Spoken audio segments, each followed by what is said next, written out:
What is going on, Wildcatters? Welcome back to another episode of Oil and Gas Service Podcast. I'm here with Scott and Dino from LiTHOS. Morning. Good morning. Thank you for having us. How's it going? Great. You guys braved the storm. Yes, we did. So you're in Denver, Highlands Ranch. So it's like Highlands just Ranch. southwest. And then you're downtown. in Miami. Yes, correct. But we're in Houston. Let's start off. What is LiTHOS? So LiTHOS is a services company that's based upon a technology that at this time is patent pending that combines, it's called electro-pressure membranes. So it's a combination of electrodialysis, which consumes a lot of basically electricity to break apart a salty water into different components. And then we put that fluid through membranes under pressure. And what we're trying to do is basically attack the problem of these evaporation ponds that are used to produce majority of the lithium in the Western Hemisphere. So there's three different ways where you can get lithium. One's hard rock. That's called spodumene pegmatite. We have nothing to do with that. That's up in northern Canada, North Carolina, and down in Australia. You've got lepidolites or clays, and that's where like Thacker Pass just got some substantial amount of government funding, and that's in Nevada. We have nothing to do with that. And then there's these very salty, shallow reservoirs that sit in Argentina, Chile, Bolivia. And the salt content there goes anywhere up to like 35, 36%. So like super, super brackish water. And there's an enrichment of lithium inside of there. Okay, so what is it, before we dive into those backgrounds, what does it actually do? Is it eating up the salt? Is it helping freeing up more lithium? So imagine you've got, and I brought some little like, okay, there we go. Like things to simplify it. So imagine the lithium is this white package of sugar. Okay. And then we've got magnesium, and we've got boric acid, and we've got sulfates, we've got calcium. Sounds like an energy drink. Yeah, and you dump it all. Exactly. Yeah. It's like a super electrolytic solution, and you dump it into the water there, and you're just trying to remove this. One of them. Just trying to remove this as efficiently as possible with removing out what are called divalents, or these waste salts. So you're basically trying to break a continuous stream of super salty fluid into a money track and a waste track that you re-inject. So what happens if you just pull it all out? Pull all the waste, all the money track, everything at the same time? Is it just it's impossible? It's impossible. So basically, it would render it impossible to what's called polish or purify it into a battery grade product. Okay. So those contaminants will eat away at the yield, and they'll render the lithium carbonate or lithium hydroxide, which are the end products that go into it. They won't meet the specification. They won't be pure enough to be able to meet the requirements for like a Tesla battery or for some type of like localized grid storage. Are there different grades of lithium? Yes. Can you give me like a high level overview? So you've, like, as I said before, you've got like three different you've got a hard rock, clay, and a brine. And so each one of those produces a different kind of lithium. It just basically, it's a different way of recovering it. So you've got with the clay, it's like lithiums that are like inside of a clay. In a pegmatite, it's like what are called spodumene crystals. And so you have to crush it up, run it through a very acid and water hungry process to effectively like leach it out the same way you would try to get like gold or silver from like a hard rock solution. And then what we're focused on is like the lithium's in an aqueous form. So it's just suspended inside of this like super salty water, and you're trying to selectively extract that. And are any of those considered to be more like high grade than the others? Oh, like, absolutely. Yeah. Really? Is it like a different efficiency of the lithium, or is it a density, or? It's the concentration. Okay. Yeah. So either on a weight percentage or parts per million. So if you look, for example, there's sort of two prospective areas in the United States. ExxonMobil picked up an acreage in the Smackover, so over in Magnolia County in Arkansas. That has an enrichment that I've seen anywhere from like on the low end, like around like high 200s to over 700, I think is what Standard Lithium has done with Koch Industries. And so that's a really good reservoir that's just starting to get exploited.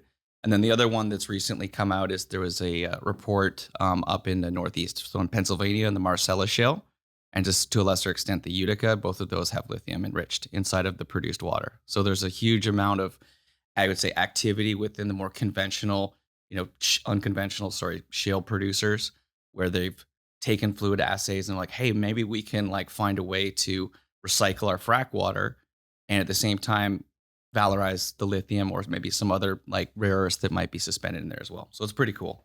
It's it's a sort of the same like level of maturity that like from 2001 or 2002 in the shale business. So to be an entrepreneur in it, it's very scary because no one's made it work yet at scale, but it's a lot of fun.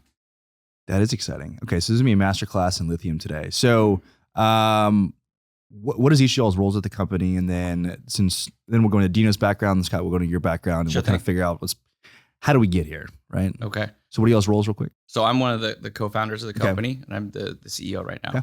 I'm the founding advisor to Scott and the chief development officer. Okay, Dino. So, what's your background? You're in Miami. Yeah, I'm in Miami, but I've had a privilege and honor to travel the world a little bit in the last 15, 20 years, doing international business development and operations focused on international security. Basically standing up international remote operations on borders and ports around the world, looking for contraband and helping governments around the world, interdict contraband better as drugs, money, or people. Were you like a mercenary or what? No, we're a private sector company. I was a founding member like of the a private sector DEA? No, possibly, yes. No, not at all. We provided turnkey solutions like build, own, operates, BOs. We worked directly with governments, sat next to them at their borders, at their ports, providing them a service, which would allow them to basically get more information, data. The power is in data, right? We're scanning and screening cargo or people or vehicles crossing these points of entry, then integrating those into command centers far away from where the operation is actually taking place. So you don't have any, per se, influence, if you will, locally on the decision or the analysis of that information, which will help governments increase tax collection, contraband interdiction, and much more, just to manage their overall what's leaving and going and out of their borders, right? Because it's very porous. And there's a lot of issues out there. And I had the privilege of doing that for 15 years. I was a founding member of it. We were basically in a startup mode, very similar to what we're doing now. And we were able to build it to well over $1 billion in contracts around the world, and really had a great experience with them. And when Scott called me up about 2 years ago, because we'd known each other for 20 plus years, he's like, Dino, I want to do this. I'm like, well, look, I understand your business model. That's what I basically have done for the last 15 plus years. And I'm all about sustainability.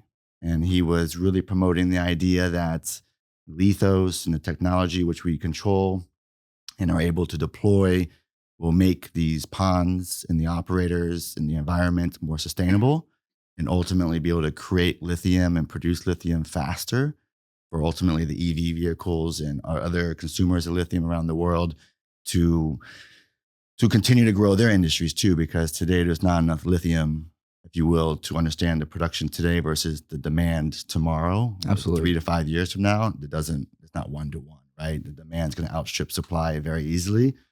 And you cannot continue to produce lithium in its current state and then increase the production. It would be stripping our deserts of more water, and Chile and Argentina would be basically unstable, right? This would be polluting the water solutions. There wouldn't be enough water, and the brines just wouldn't be able to be produced fast enough to be able to deliver to market. And so it was very clear for me. I trust Scott. I wanted to move on and have some fun. I was enjoying what I did before. I had come to a certain point in my career that I would figure that I'm a global expert in that field. And a lot of my relationships and skill sets would play very nicely into what we're doing, and understanding the international environment, specifically Chile and Argentina, where some of the major producers currently are. And so I'm like, Scott, let's go do it. So, you have known each other 25 years, what you said before we started recording. Yeah, since 2002, 2003, I believe. So how'd you guys meet? Oh, well, it was a blind date. And I went to university in Lugano, Switzerland. It was called Franklin College at the time. Now it's called Franklin University. Not a bad place. It snows on palm trees. And so I was a commodities trader, and I had an office in downtown Lugano. It was Thursday afternoon in I think 2002 or 2003. I can't remember. It's horrible. And my friend Ken Lewin and Kevin Fiornelli, whose dad was one of the biggest soccer transfer agents. This guy's a soccer nut. And so these guys call me up like, hey, this guy Dino, he's pretty cool. So we got these return tickets to Amsterdam. They're $99. Do you want to go? And I was like, yeah, sure. So we met and we've been friends ever since. Yeah, it was a great trip. Yeah, it was a great trip. Well, look, at the end of the day, it's all about energy, right? So mutual respect for each other. And Scott and I have been on very much different paths. You know, he's been oil and gas, an engineering path. I've been on a business development operations path, but very much converging simultaneously because what he was doing was building companies. What I was doing is building companies and taking ideas we had, putting them on paper and then trying to manifest them to reality, which is very, very difficult to do, as you may know, Jake, right? So, and many of the audience knows as well. So that's what we're trying to do again here. We're in the early stages of an industry that needs to be developed in the United States, that needs to be developed in North America, the Western Hemisphere. If you understand the supply chain in lithium going into whether a Tesla vehicle or a BMW vehicle or a vehicle manufactured in China or other, it's a global marketplace, but it's primarily controlled by one player, China. That's to be honest. So like the most striking thing that I found in my research was that what would you think, just as not having like taking a look at what percentage of the production of the actual like mineral of lithium, what percentage on a global basis does the United States do right now? I'm going to spoil this for you because I think I know. Okay. 85%. 1%. Of what? Lithium. In the US or in China? No, in China, yeah, it's about 76%. Okay. In the United States, we have one operating mine, Albemarle and Silver Peak, and it's probably less than 1% now. Yeah. It's pretty bad. It's astonishing. It poses a bigger question because most of going back to the demand, you have all this demand, we have this need for all these critical minerals. Much of this is being driven by the United States. We don't control any of the minerals. And so it kind of poses almost like a bigger national security risk. Absolutely. In my opinion, there's been less than 1% of venture capital has gone into critical minerals. Yeah. Because much like I'm sure as you understand me, like it's not typically the most glamorous thing for these socially conscious funds to want to fund like oil and gas business or critical minerals and this conception of like not in my backyard. But the cool thing is, the promise is that we've got probably 14, maybe 15% of the world's reserves, and they're predominantly co-associated, as I said before. There's another really nice reservoir in the Marcellus where they're producing lithium, where you can get lithium from produced water. And the same thing down in Arkansas, Mississippi, East Texas, in the Smackover Formation. So we have a ton of lithium. We just need to unlock it. We just need to unlock it. Why haven't we? There's been no need to. I mean, think about the history of lithium a little bit, Scott, right? The Duracell battery or Energizer battery in 1990 or whatever the history was, the first lithium, like small battery to commercial purposes. But the real demand for lithium grade battery, if you will, would be the cell phones coming out. But even then, they're this very small consumer. It's the EV vehicles. You're looking at grams considered to kilos, if you will, or pounds and pounds of lithium grade that needs to go into an EV vehicle. Of course, there's other need for lithium, whether it's military, for radar, or for missiles, or government issues, national security. So that's why it becomes part almost as the critical minerals discussion, which is happening around the world, the rare earths, if you will. So this is lithium is very available throughout the world. It's just not available in large concentrations. And that's what people are looking for. And that's what the problem is. And how, when you do find it, it's very sticky. So it sticks to other, minerals and things. So how do you unstick it? And that's where people are using acids and other chemicals and reagents and DLEs and many, many other processes in order to do this, but that's not sustainable. It just isn't. The amount of water that's required to do these processes it's absurd. And Scott can highlight some of that as well. And what we're doing is trying to eliminate all that. I mean, LiTHOS ultimately is we're attaching ourselves directly to the wellhead, taking the raw brine coming in. The operator / producer will tell us, I need this X output in order to then move down into my operation. And that's what we're doing. So we're condensing in the operations we're focused on, which are the evaporation ponds, a 9 to 12 month process in 2 weeks, reducing water by 90+% usage, no reagents, no chemicals, and really just providing them a pure lithium stream. Because what's not well known either is that the amount of lithium lost in these processes around the world is ginormous. Yeah, it's you're losing in these ponds. You're losing anywhere from like 40 to 60% of the in situ lithium. I mean, like, can you imagine that? It's like having a like an oil field, you're leaking like 40% of your product, like on the way to a midstream gathering system. It's a pretty miserable situation. So It's an embarrassment to humanity, Yeah. is what I like to claim it. If you've ever seen one of these ponds live. I want to get into your background really quickly while it's on top of my mind. Yep. So we have all of these lithium resources here in the US. Mhm. Why are we mining now? Is it becoming more expensive to get it from China and Dubai, or is the demand just so great that we need it kind of from everywhere? I think you've got a confluence of both of those statements. So there's a compounding adoption of electric vehicles, as Dino said. And then there's also like localized grid storage. So like out in West Texas, when it's excessively windy and say like in January, February, when people are not using their air conditioning, you actually have like sometimes electricity going negative into the grid. And that's where I think you guys have done a lot of work on Bitcoin. Mhm. A lot of those Bitcoin operations are feeding off of that power. So there's localized grid storage and there's localized sort of demand for for electric vehicles that's causing that demand. And then I think also like just a general, one of the, I'd say, positive things for the federal government to agree upon is that this is a gap and it needs to be filled. And so there's been quite a lot of grants and programs and incentives for entrepreneurs to try to get people from our generation to turn on their thinking caps and see, hey, is this something I want to participate in? So what's your background? My background, I have a finance degree. I was a commodities trader. I worked in the stock markets for the past 15 years, though I've been in the energy business. So I lived in Houston from 2012 until 2018. I built a couple businesses. The one I still run right now is called Reservoir Imaging Solutions, and it will consume either fiber optic data or downhole geophones. And it uses the microseismic response, or like when the rock is breaking, there's a bunch of acoustic emissions that's released. And those acoustic emissions will bounce off of different rock layers, but they also bounce off of fluid.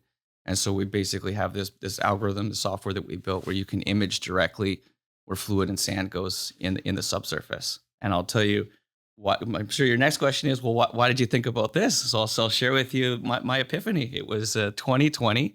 I had started up Reservoir in 2019 in September. And I just went on to Darcy Partners, and I was like one of the top 3 companies there. I was feeling like really good with myself. Filled up a book of business. I was like, here we go. We finally got that. We've crossed the chasm, and we're moving forward here. And then we went to HFTC, and everybody on my team except for me got COVID.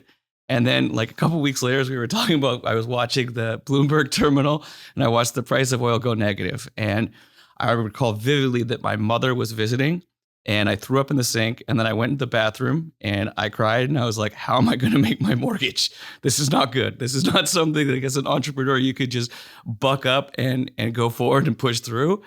But, I started thinking like, hey, what else can I do, with my brain and with my background that might be contributory to society and to the energy business. And I started taking a hard look first at the grid storage, right? That would be paired with like these Bitcoin operations. And I was like, holy cow, like that's a lot of lithium. How much lithium do we produce in the United States? Wow, a pathetic amount. We have like less than 1% of supply chain. And then I started looking at how this process was done, with these evaporation ponds down predominantly in Chile and to, a greater extent now in Argentina, and even lesser so some early stage projects in Bolivia. And I was like, holy cow, they're dumping this fluid at the surface and putting in hundreds of millions of dollars of chemicals.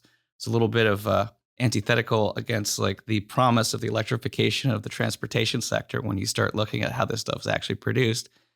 And then that, I had another epiphany. I was like, wow, I've actually been out on some frac pads, and I've started to see, 5 or 6 years ago, some of these companies that would come out with skid mounted units, and rather than just trucking the produced water and putting it into a saltwater disposal well, they would be able to recycle the caustics, the acids, remove out the suspended solids, and break the water apart and recycle it for subsequent operations. I was like, holy cow, that's a really good approach. And then I found this private company in Denver that was called NLB Water with my partner, Frederick Clavinus. And we ended up making a deal and starting LiTHOS. Yeah. So the problem that you guys are focused on is specifically the frac ponds? It's specifically the use of these evaporation ponds for what are called continental brines or salars. So these are very shallow, particularly in Chile and Argentina, maybe like less than 1,000 feet deep. Super salty reservoirs that are, somewhere between 20 to even 30 times as salty as seawater. So not potable. And they have a cocktail of different types of salts in them, combined with a very high enrichment of lithium. So you're actually helping produce the lithium from that. So this is something that you are.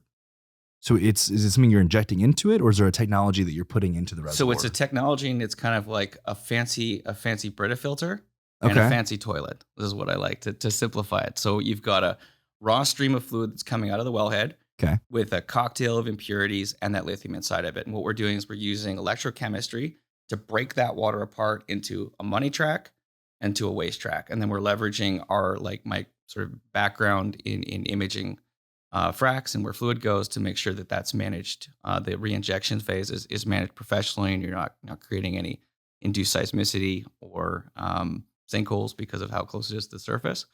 But it basically, it's a filtering process where you're trying to selectively purify the lithium inside of a concentrated solution, and then pass it down the line in the value chain to go get upgraded and cooked into a battery grade product. So what are the alternatives if they're not using your technology? How are they producing this? It's using these evaporation ponds right now. So you're basically so they produce it, and it sits in a pond, and they wait for, I'm guessing, the water to evaporate or certain. Yeah, so it's a things? combination. So you'll see these colorful ponds if you go and search in Google and look at what an evaporation pond is. And effectively, keep talking. I'm gonna Google you look this. At it kind of goes from a turquoise to like a browny yellow. And what's happening there is the fluid's being moved through this complex of ponds. It starts off with a more like turquoisey white color, and that's the raw fluid. And it's basically, it sits in a lined pit. It's kind of cool looking. Yeah, it looks beautiful. Cool. It looks nice from afar, not so close from up close. But you can't get it on you. So you're basically, what you're doing is you're pumping that raw fluid to the surface into a lined pit, and then injecting reagents and particularly a lot of acid to make the combination of the evaporative powers of the sun combined with those reagents to precipitate out the waste salts. And that you can kind of do that in certain stages. And so that's why the color changes, because it becomes more acidic. So the point sounds like that process takes a longer. Yeah, it takes up to probably around 9 months. I mean, it's a continuous operation. So you've got fluid coming out and fluid moving around constantly inside the complex. But to go from the wellhead to a point where it's been concentrated and purified enough to go get upgraded into an actual like battery grade powder is at least 9 months. So it's incredibly slow. And I'm assuming yours doesn't take 9 months. No, it's basically like an oil field operation. So you've got fluid coming in, certain gestation time to optimally break that fluid apart into the money track and the waste track, and then it gets passed down the line. So you're taking a process that can take months down to say like less than a week. So the time savings alone is incredible. There's really three massive levers of value for the customer. It's the time, the ability. So the fact that it's a faster process that also permits the operator to go out and scale a greenfields operation. So an existing mine can be doubled or tripled very much more rapidly than you can with this current process. The ponds are horribly inefficient. So you're going from losing anywhere from say 40 or more % of your product to like our best performance, like as of last month, is about 97% efficiency. So when you've got an existing mine like Albemarle or SQM down in Chile, and they're producing, $4.5 billion worth of product with a process that's 50%, mid 50% efficiency, you boost that up above 90, that's a tremendous amount of value that you're making an impact. And then the third part is the overall social license. And in the case of the Chilean operators, they must change. So the government said, you will not continue to do this. We're not going to sanction upgrades and more permits unless you start using a more sustainable approach. And the vernacular in our business is called direct lithium extraction.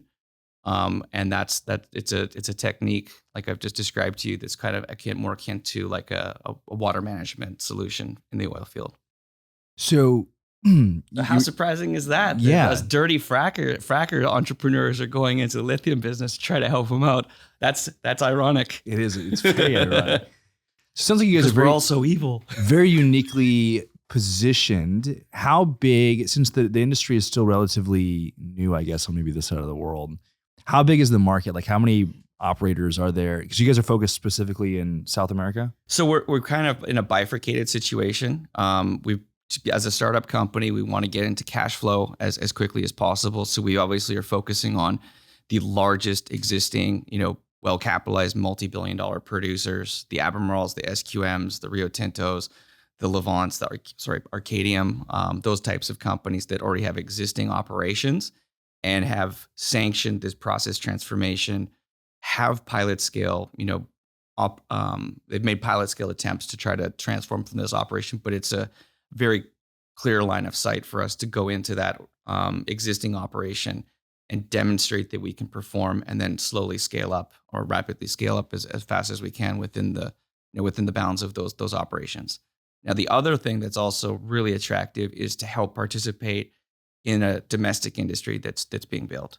So it's probably most front of mind. You would see that ExxonMobil bought a land position from a company called Galvanic Energy down in Arkansas. And there's a very nice, again, salty, briny reservoir that's enriched with lithium there in the Smackover Formation. And then up in the Northeast, we've seen some promising data that there's another viable reservoir in the Marcellus, produced water as well. So is the opportunity to sell the technology bigger than just saying, fuck it, we're just going to keep this for ourselves and go start our own mining company? I think what we've done so far is to try to recognize that we're a startup company. We've got limited resources. And if you look at the entire lithium value chain, sounds like a great idea. But think about going from being imagine you're 20 years ago, you've just picked up your first leasehold in, out in like West Texas. And you're like, oh my gosh, I've got this Eagleford shale. Do you want to go and just try to assemble that land, flip it to someone else? Or do you want to be more bold and go out and drill your first well and then complete it and then bring that online and then bring a midstream gathering system and then build a pipeline and then ship it to a refinery? So, I mean, it's a bit arrogant to think that we're going to go all the way to the point of being like an ExxonMobil and go from a wellhead to a refinery right at the beginning. I think what we're focused on right now is building a business at the wellhead and being the world leader in the pretreatment before you're doing any type of concentration, which is what direct lithium extraction actually is, or refining. So, I mean, hopefully if we can build cash flow and we can be successful on the front end, then we can use that to build the company out, but not be like some of our competitors where they're trying to go and wrap their arms around the whole market at the beginning. So let's talk about the life cycle of this, right? So you produce it, you zap it with your technology. Mm-hmm. Where does it go next? How does it fill in the gaps between that and a Tesla? Okay. So there's kind of, if you decompose the whole value chain, we like to say that there's 5 steps. So you've got raw brine coming out of the wellhead. Then you've got conditioning and pretreatment, which is what we're focused on with with what we call Aquas, our technology. And what you're doing there is removing as much of the impurities and trying to pass through as clean and slightly concentrated lithium chloride. The next step is it goes through a concentration step, which is what a direct lithium extraction approach is. And that's going to go from, say, like, a couple hundred to a couple thousand parts per million to like 4 to 6% concentrate. So 40 to say 60,000 parts per million. Once it's gotten that concentration step, it's going to be what's called polished and purified, and it will go either to a lithium carbonate or to a lithium hydroxide. And those are the two final like white powdered salts that are put into bags and that would be shipped off to Tesla. And then those get put into the manufacturers of the who make those batteries. So it actually like the end result is like kind of like a salt looking material. Yeah, it looks exactly like a package of sugar, but you just don't want to eat it. Wow. What happened if you ate it? Well, I mean, lithium's been used to treat like mental illnesses. So in the right amount of doses, I don't think it's going to hurt you too much. I do know from working in my lab that I spilled some of the brine on my FR gear, and I was eating a sandwich and I went like this afterwards to wipe some mustard off my face, and it burned pretty badly. So Yeah. I would not recommend. It's not something that you want to eat or drink or consume.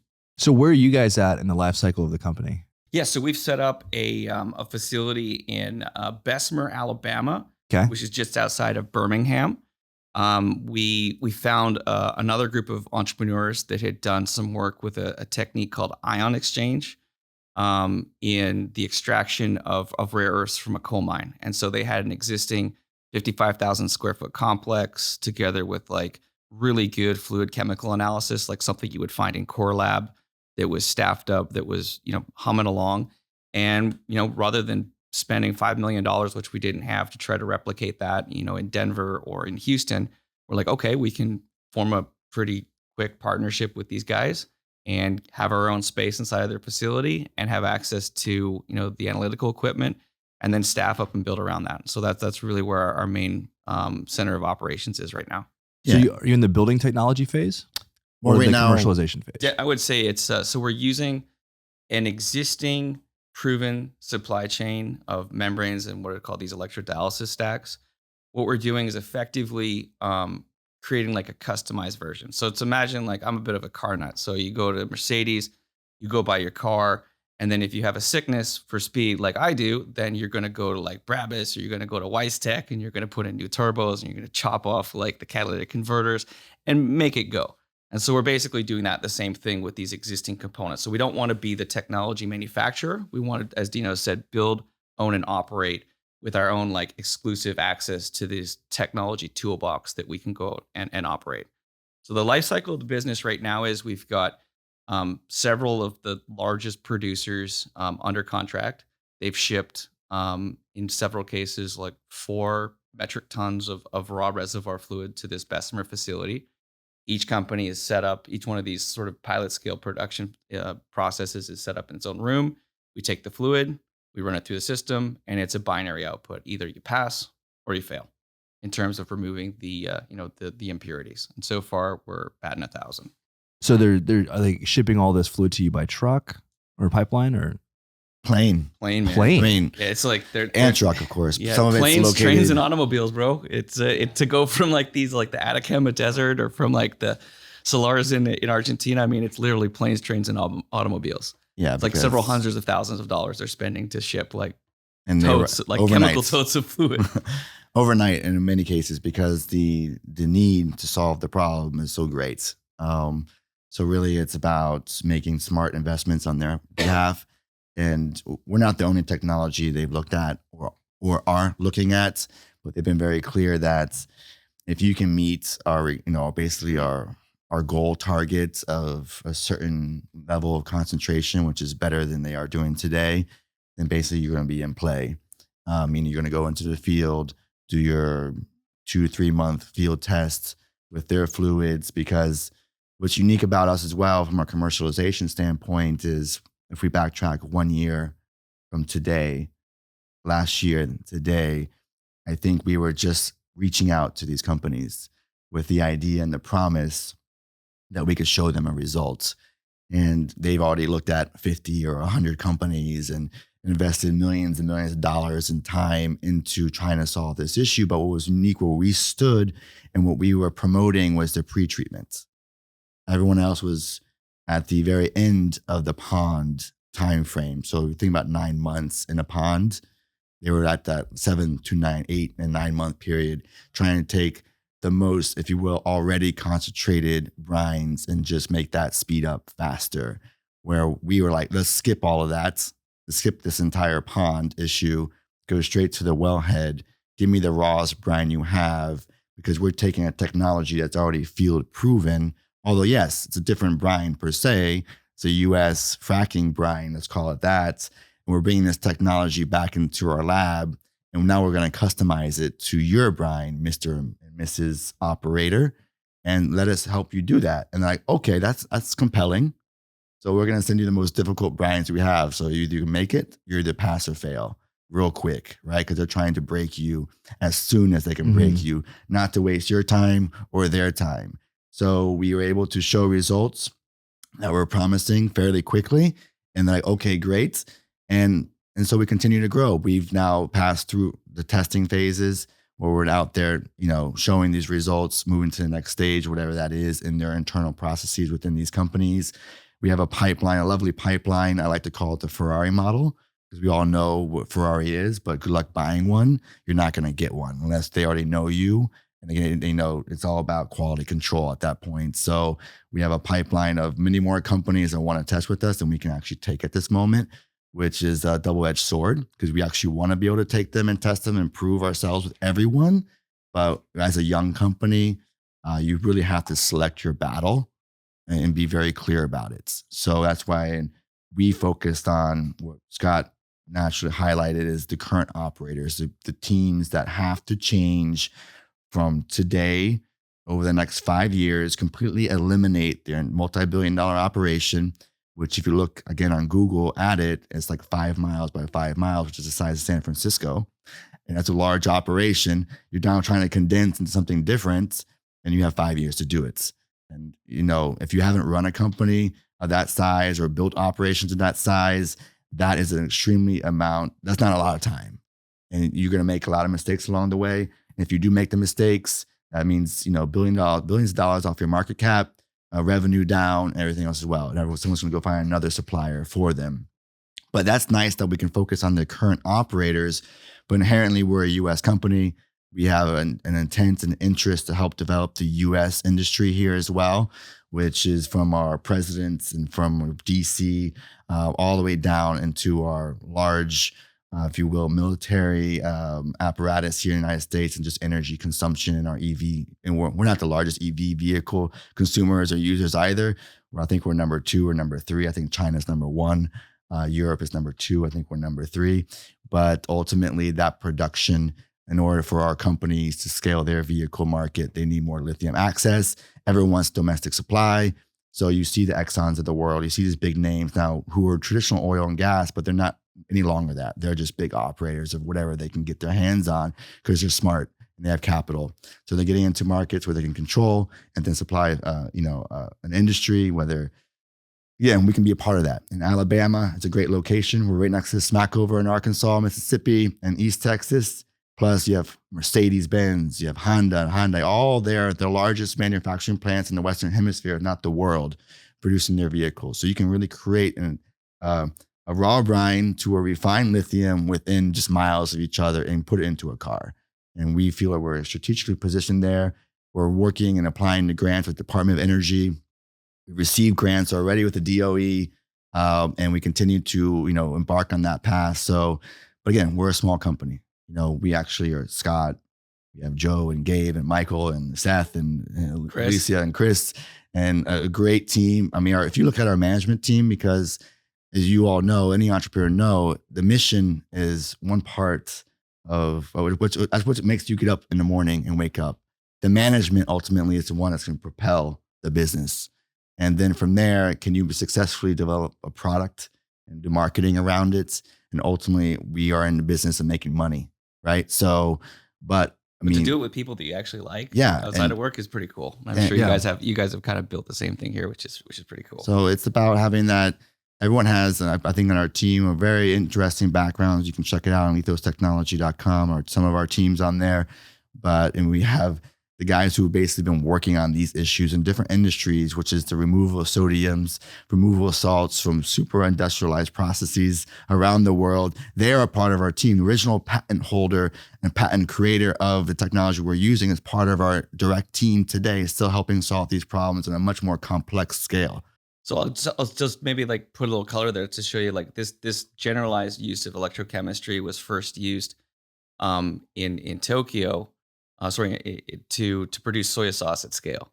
Soy sauce, which is really salty, soy sauce, incredible. Then they started moving into the Middle East for desalination projects, and then down into Napa Valley to help condition wine. Then production of glycol at scale, and then most recently with what I saw at Frederick's company is recycling frack water.